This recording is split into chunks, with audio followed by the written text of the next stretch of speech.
Hey, I'm Shaye Wanner, and you are listening to the Casual Cattle Conversations podcast.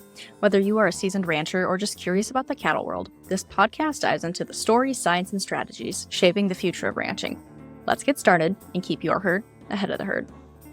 Folks, today we are visiting with Devlon Ford from the Noble Research Institute, and we are going to be talking about grazing, but more specifically, we are going to be talking about some mistakes that producers make that are really impacting their profitability.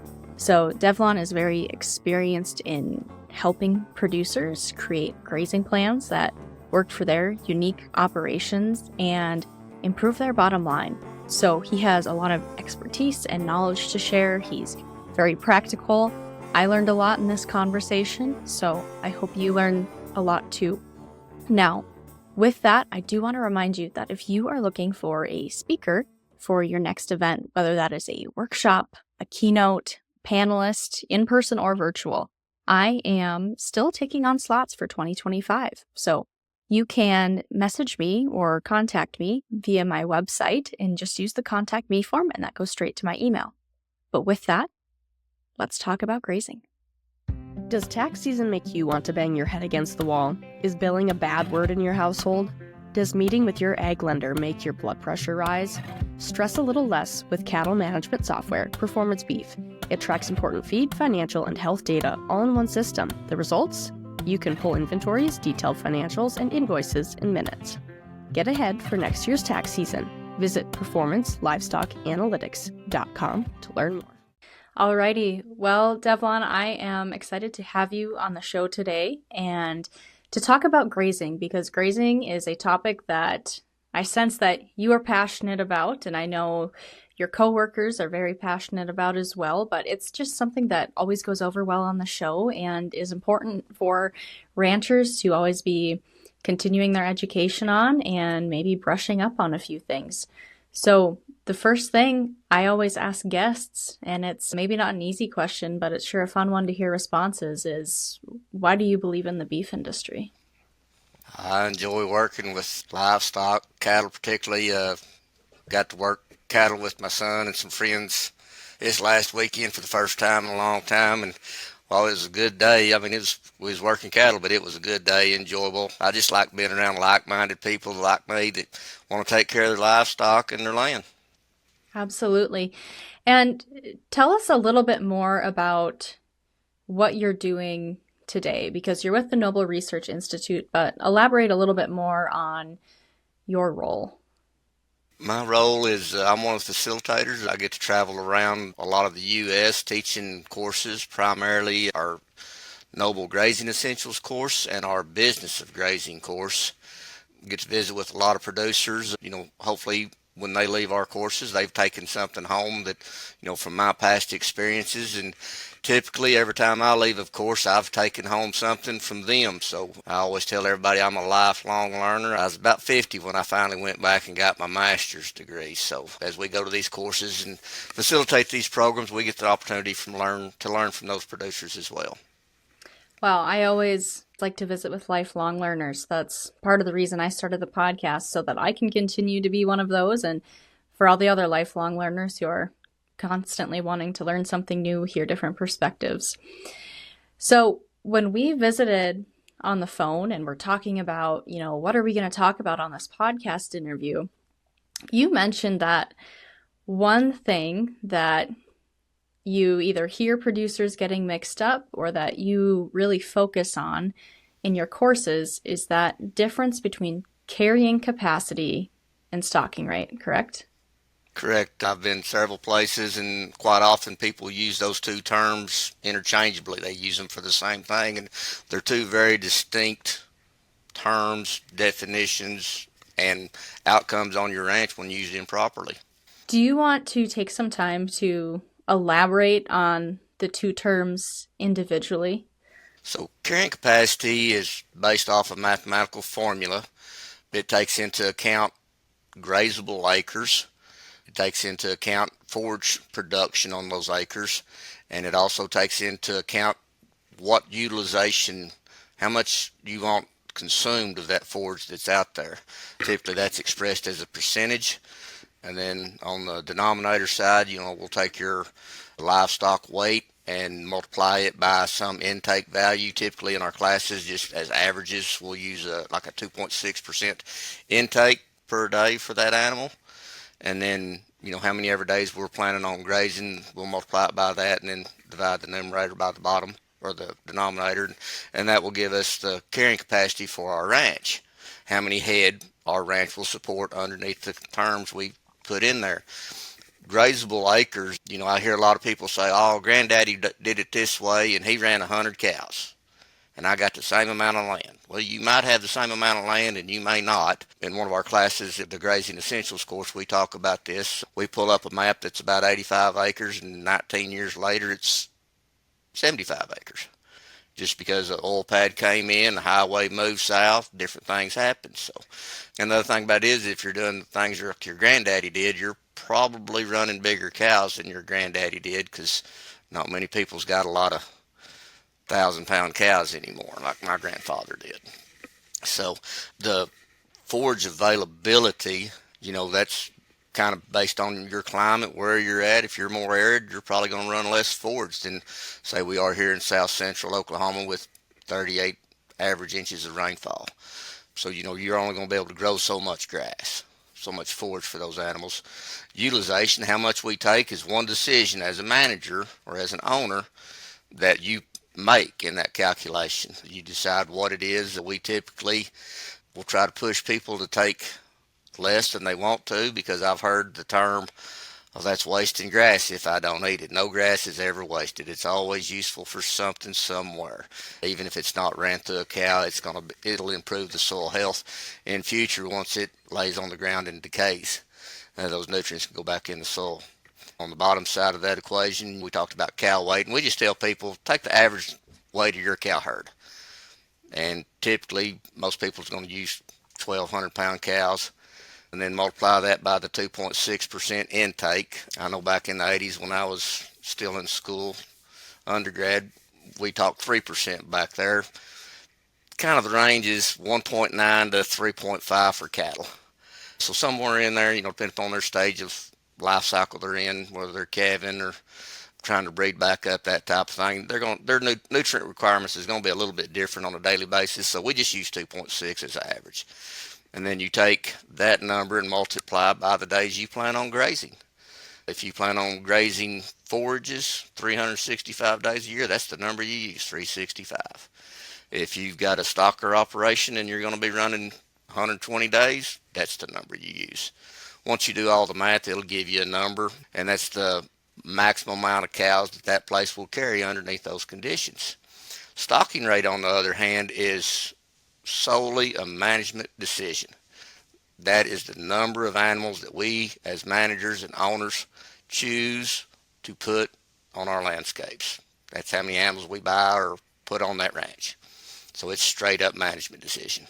So what are the major implications and problems you see when producers are using those two terms interchangeably instead of understanding them for being two separate things? Typically what I see happening is when they use them interchangeably, they're not really thinking or paying attention to their ranch. Our ranches will teach us a lot of stuff if we just look at it and monitor it and see what happens over time. But if they're using them interchangeably, typically they have not done the calculation to see if their carrying capacity is where it needs to be. They may be low or they may be high on their stocking rate because they haven't calculated their carrying capacity. Support your cattle's health and productivity with Vigortone minerals. Since 1912, Vigortone has been a trusted name in animal nutrition. The revitalized product line offers targeted nutrition for every stage of production and every region. Vigortone delivers consistent performance and simplifies your mineral decisions. Wherever you are, Vigortone works. Visit vigortone.com to learn more, and that link is also in the show notes. So, when producers are looking to calculate that carrying capacity, I know you just went through what goes into that calculation. Are there other resources in their area that they should turn to kind of get started on that? Or is it pretty much a straightforward calculation across the board, no matter where they're at? Well, the calculation is the same, but the numbers are going to be different depending upon where you're at, your situation, and your numbers will be different than your neighbor ranch's numbers. With the grazable acres, people say, well, I own 1,000 acres. It's a good deal. I'm glad you do. How much of that is grazable? Well, 1,000 acres is. There's no roads on it. There's no barns on it. No lots on it. No houses. Very little brush or woods. So that's where people can get confused there. They figured on how many acres they own, not how many acres an animal can graze on it. Quite often, oil field pads, we have some of those here in South Central Oklahoma. They don't think about those. They don't think about their lots. If you do have brush, which we do have a lot here in the Cross Timbers region, we do have some control over the brush. We can go in and either strategically clear it with dozer or something like that, or if we're very progressive and have a whole lot of patience, we could bring in some goats or something else that might eat some of that brush. So that's where the grazable acres. That's where those kind of numbers could come from. Your forage production is one of the hardest numbers for people to come up with. And the way we teach it in class is, if you've got history of the ranch, you probably know. I tell everybody when I was on the ranches every day, I might not tell you how many pounds of forage was out there, but I could tell you how long those set of calves could be in that pasture. So I was still equating it, and I just wasn't thinking about it that way. So, you can visually appraise it and say, I've got 4,000 pounds of dry matter here. You can take a ruler out there and do some measurements, and we've got some methods here at Noble. We've worked with Jim Garish on some our classes, and he's helped us out a bunch. And we've used a lot of his spreadsheets and tricks and things like that, or methods. And we can take that measure and do some measuring out in the pastures, and we come up with that number. Another good way that I tell a lot of people to do it is they can get on the NRCS Web Soil Survey. It's a free website, very good to use for some instances, and it's a good starting place for a lot of things.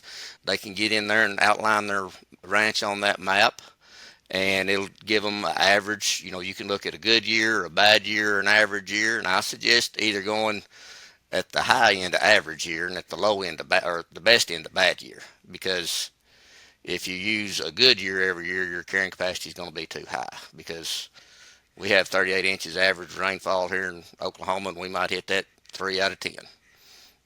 So, but that's a good place to get that forage production number just as a base to get started. And then after you've gotten started, you're monitoring your animals, you're monitoring your pastures, you're taking notes, recording down all this information, and that will help you become better the next time you do these calculations. Again, the utilization rate, a lot of people think they need to take 80 to 100% of their forage, and I would disagree with that. We typically talk around, depending upon the type of forage, we're talking about 30% on some native ranges here in Oklahoma. If we're talking the Bermuda grass, we'll be talking a little bit higher than that. If we're talking winter wheat, which we have a lot of, we're talking 60% or so. A lot of those, those annual type grasses, you can sometimes take a little bit more than you can your perennials. But your native perennials, they are made to take a little bit and move on down the road and let that plant grow and recover. The livestock number, I ask a lot of people what their cows weigh, and I get a lot of numbers, and then I ask how many people's got scales. And not a lot of people have scales. So unless you make a living buying cattle and know what a cattle weighs, you might miss your cattle weight a little bit. And then daily intake, you can set it at 2.6, 3%. Either one of those would be fine. If you don't want to be a little bit safer, 3% would be a good average number to use. And then the number of days is, that's dependent on how long you want to graze. If you plan on feeding hay and, energy or protein supplement 60 days, then that number's 305 days.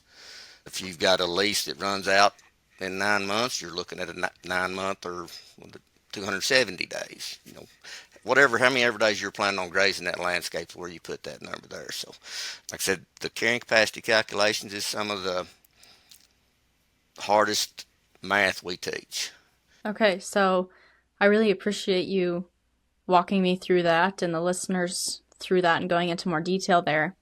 So we've talked carrying capacity, stocking rate, and before we started this, you also talked about stocking density. So do you want to throw that in there too and share how that's different than the other two terms we just talked about. Stock density it's basically the amount of pounds or the pounds of animals that you put on a specific spot. Typically, most people are going to be talking 20,000 pounds of stock density, so that'd be 21,000 pound cows on an acre. That's 20,000 pounds of stock density per acre. In our classes, typically the last day on our Grazing Essentials course, we will show our producers what 1,000,000 pounds of stock density look like. So imagine, if you would, about 30 cows in a 50 by 50 fence, 50 foot by 50 foot, 30 cows. We leave them there for 1 hour is all we do. And then we'll open the gate and move them again. Stock density allows us to do a lot of different things, and I'm not telling anybody to go out and do 1,000,000 pounds of stock density. Anywhere north of 60,000 to 100,000 is pretty good. The higher you get, the more intensively you have to manage it. But stock density is one of the best tools in a grazer's toolbox. One of the things that as animals graze around, they're going after what we call the ice cream plants. They're going after what they really want. And if we give them enough time and enough room, that's what they're going to do. But if we put them down into a smaller area, we're going to convince them that they need to eat something, so they probably need to eat whatever they can get a hold of real quick. So you get a lot more uniform grazing distribution that way. You're using more of your forages that they may normally pass over until the second or third time back through there. Is there an impact on animal performance when you're seeing higher stocking densities in those more intensive systems? One thing we need to remember when we're talking stock density, we're talking pounds of animals and time. And time is a very critical piece of that. With the higher stock densities, we're putting more nutrient back into the soil, more manure, more urine back into the soil in a smaller area. In other words, they're not able to go a half a mile and loaf at the water and spread their manure and urine there around the water or underneath the shade trees. They're putting it on the pasture where it's going to give us the biggest benefit for our operation. The other thing about stock density is it's a tool. We can make those animals eat things that they may not necessarily want to eat. It's not going to hurt them, but they will eat that. They'll still gain weight on those forages. The other thing it'll do is if we have a lot of dry standing forage that for whatever reason we didn't get grazed off, or maybe it's a winter pasture that's already terminated and went to seed, and we can use stock density to lay that forage that's 2 or 3 foot tall that the cattle are, the stems have all lignified. The cattle are not going to eat it. They're going to graze around it. We can use that stock density to then put that taller forage on the ground and get it in closer contact with the soil. So now we're back to feeding the soil, and the soil feeds the grass and the grass feeds your cows. So for years when I was managing cattle for Noble on different ranches, I always thought I was a cattle manager or cowboy, whatever you want to call me. Come to find out, what I've since then learned is I'm more of a grass manager and a soil manager than I am the cattle manager. I'm hearing more and more people share that perspective or change in thought, if you will, however you want to describe that. So with all of that, when we're thinking about the profitability of ranches and how grazing systems fit into that, what is that profitability impact if producers are putting too many or too few cattle in their pastures and not, understanding those terms correctly and having that plan? The problem with running more animals or setting our stocking rate above our carrying capacity is we are more than likely going to increase our direct cost of those animals, because we're more than likely going to have to feed more substitutional feeding, feed hay, more protein or more energy. Not to mention what we could potentially do, or what we will be doing once we start overgrazing our ranches. When we overgraze our ranches, we're declining the roots in the soil, we're declining the quality of the soil. on our ranches because there's no forage there to grow. One of the 6 soil health principles is always keep living roots. Well, anytime we take a plant and bite it to the point where we remove too many of the leaves off of it, think of those leaves as a solar panel on your charger, fence charger, and what would happen if you covered up half of those solar cells with tape? The charger wouldn't function like it should. Same way with plants. If we remove too many leaves, that plant cannot perform because it doesn't have any solar, so then it starts pulling carbohydrates up out of the roots, out of the soil, up to the plant for growth. So that's one of the dangers of stocking your ranch above carrying capacity. On the other hand of that, for profitability, when we start, stocking rate is the primary determinant of profitability. Stocking rate is the primary determinant of profitability. If we stock too few of animals on that ranch, then we're probably not going to have enough revenue coming in that we can cover our overhead costs as well. So, we have to think about that too. There's a pretty good curve. The higher the stocking rate, the less production you get with an animal. But there's also, if I'm in a stocker operation, I may choose to, only gain 2 pounds a day and run more animals than I run fewer animals and gain 2.5. So, the stocking rates, that's a pretty fine line. And I typically would recommend people to depend upon their forages, the climate they're in, how arid it is, how wet it is, typically set that stocking rate somewhere between 70, maybe 85%. If certain times, if you're doing some winter pasture, graze out with some yearlings, then, you can run that a little bit higher, but just need to be aware that you may need to be selling those animals a little bit quicker than you thought you would. So, a lot of this just kind of goes back to the context of that producer and their goals for their ranch. Do you have big ambitions for your operation, but feel like you get so caught up in the day-to-day fires that you are just spinning in circles? You aren't alone. I've been in your shoes and know just how frustrating it can be. That's why I created Move the Ranch Forward. It's a guide for ranchers. This guide is a PDF that contains the exact process my husband and I use to stay focused on our goals throughout the year, even when life throws us curveballs. You can access Move the Ranch Forward today at casualcattleconversations.com. So you've touched a little bit on, when you're talking about stocking density and talked about, some of the cool things you can do with that. And there's a lot of buzz around some of those more intensive grazing strategies. But there are still a lot of producers who moving cattle every day isn't necessarily feasible or doesn't feel feasible depending on their business plan. So what tips do you have for producers like that who want to make sure they're still being good stewards of the land and improving those pastures that they're grazing? I totally understand that because a couple years ago, me and my wife lived about 45 minutes from where our cattle were. So basically, I checked them about every 3 days.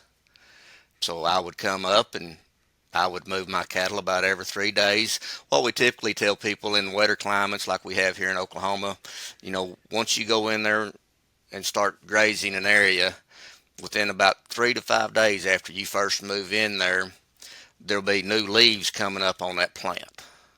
And as those new leaves come up, those are the plants and those are the leaves those animals are going to target because it's fresh growth. We all know that fresh young growth is very palatable, very nutritious, and that's what those animals want. So if we can move them every 3 to 5 days in, a wetter climate, 5 to 7 in more arid climate where the grass grows a little bit slower, we're okay. The later in the year when, we start moving in towards fall, we might be able to extend that a little bit of time in there just because, the plants aren't growing as fast as they are in the, late spring, early summer.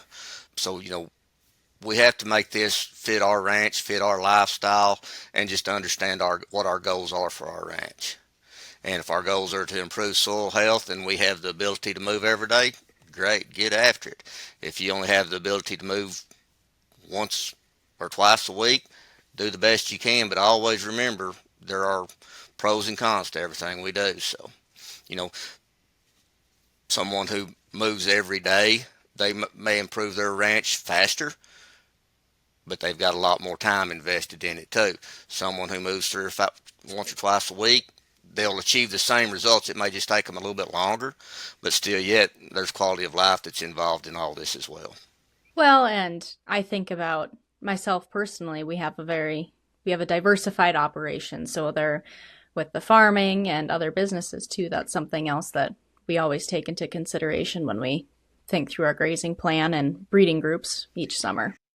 Yeah, on our business of grazing course, we work a lot on a grazing plan, and that's one of the things we put in there. We draw a line on the grazing plan and said, this we're going to start calving here, and we're going to stop calving here, and I want to go on vacation with my family, and we put that in there. And we do all this just as you said. That way, that helps us plan those rotations and our grazing movements. And unfortunately, ranching is a great life, but it's doesn't always go the way we plan it out on paper. So, but by having that grazing plan, that allows us to be more adaptive in our management, and we can make movements earlier. We talk planning a lot and being very adaptive, because that's regenerative ranching and grazing is adaptive grazing. It's not a set in stone dynamic plan. So when you are teaching those courses and helping ranchers create those grazing plans or modify existing ones, what are some other common mistakes that you help people work through or see, or maybe it's not a mistake so much as a missed opportunity? That varies from course to course and participants, and that's one of the reasons I love doing what we do, is because I get an opportunity to talk to these people, understand their particular situations a little bit better. I was talking to one gentleman, and he realized that he was probably overstocked. He was a purebred breeder, and he thought, well, I'll plant this crop that I can graze it. And I told him, I said, well, that's good. At least you're doing something for the soil that way. But all you're really doing is replacing one feeding for a different type of feeding that you're spending money on. Don't get me wrong. I mean, bale grazing, feeding, there's nothing wrong with feeding hay. I've got plans to do it on our place this year. I've got some areas where the soil's not where I'd like to be, and I'd like to put a little cover on it. So I'm going to do what we call bale graze there and roll some hay out and allow my animals to get there, get around it and eat. I do not plan on letting them eat that hay to the ground. I'm going to leave a lot of it behind, just to kind of put some cover on that soil. So those are just different types of opportunities we get. And I talked to one lady who had a very sizable ranch, and she was wanting to know how to put infrastructure in this one pasture, and it was rather large. And I said, same way I do it on my 140 acres. I develop a plan, and I implement that plan when and as I can, slow and easy. Anytime we start making ranching too hard, it becomes unfun quickly. Slow and easy. So you recommend producers kind of ease into it a lot of times as they make those changes? Or, I mean, that can be case by case too, I know, but. Case by case is, but typically when we're talking to producers that are ranching and farming a little bit more conventionally, we ask them to just get a set of land, whether it's 10 or 50 or 100 acres, whatever, and start there on that. Concentrate on improving that one. We typically are going to ask them to start with their better land to do that with. And if there's things they want to try on some other spots, that's fine, but put their concentration and their focus on this one little spot. And then as they get more adaptive and more adjusted to looking and seeing what they're seeing and understanding what they're seeing, and they start seeing these improvements, then that gives them the energy to go to expand on out to the rest of their land. That's kind of what me and my wife did at our place. When it comes to infrastructure, I say a little at a time, because infrastructure is not cheap. Anytime you build any fence or lay a water line or dig a well, there's some dollars involved in there, and you need to calculate that out, make certain you can still cash flow, or where the money's going to come from. Can you afford it? What's it going to do for you? What's the return on investment going to be? How long is it going to take to pay off? I mean, there's all kinds of considerations, especially when you start spending money on your ranch. For producers who are overstocked, but maybe fighting that concept of change and how to start and where to start, what are some questions you recommend they ask themselves? Are they over carrying capacity? If they're over carrying capacity, can they reduce the size of their herd? And if the answer is yes to that, I mean, you obviously anybody can reduce their size of the herd, but they have to be willing to do that. I know a lot of purebred breeders, and they say it's my genetics that make me profitable, and I will argue with them. It's the decisions that they made choosing those genetics that made those genetics profitable in their mind. Genetics has nothing to do with it. It's the choices they made in choosing those genetics. So, if we are overstocked, my first recommendation is to start, getting rid of those unproductive, if we're straight cow-calf, getting rid of those unproductive cows. If we have multiple enterprises, maybe we're running goats or sheep or stockers or cow-calf, whatever enterprises we got, evaluate each one of those enterprises to make certain they're all profitable, and then choose the mix of enterprises that's going to make us the most money and that we want to mess with, and use those enterprises moving forward. Getting the carrying capacity right and setting stock density appropriately, because quite often what happens down here is, everybody's dependent upon that spring rain, and then when we don't get that spring rain and we go dry, we're not going to grow as much forage, and now all of a sudden we've got to sell cows. And if you want to talk about an emotional decision, that's when you decide you have to sell cows in a drought. Which cows are you going to sell? That becomes very emotional to a lot of people. So, if you set your carrying capacity set your stocking rate below carrying capacity, then you automatically got a little bit of a buffer in those years that's dry. You may not have to destock at all. You may be able to not destock as much, take out fewer animals. Those years where we get adequate rain or a lot of rain and we've got a whole lot of forage, and you're sitting there thinking, I've got all this forage, what can I do with it? I don't have enough cows. Well, there's opportunities there. We can bring in a set of yearlings and graze in there. We may be able to bring in some cows that we contract graze on our place.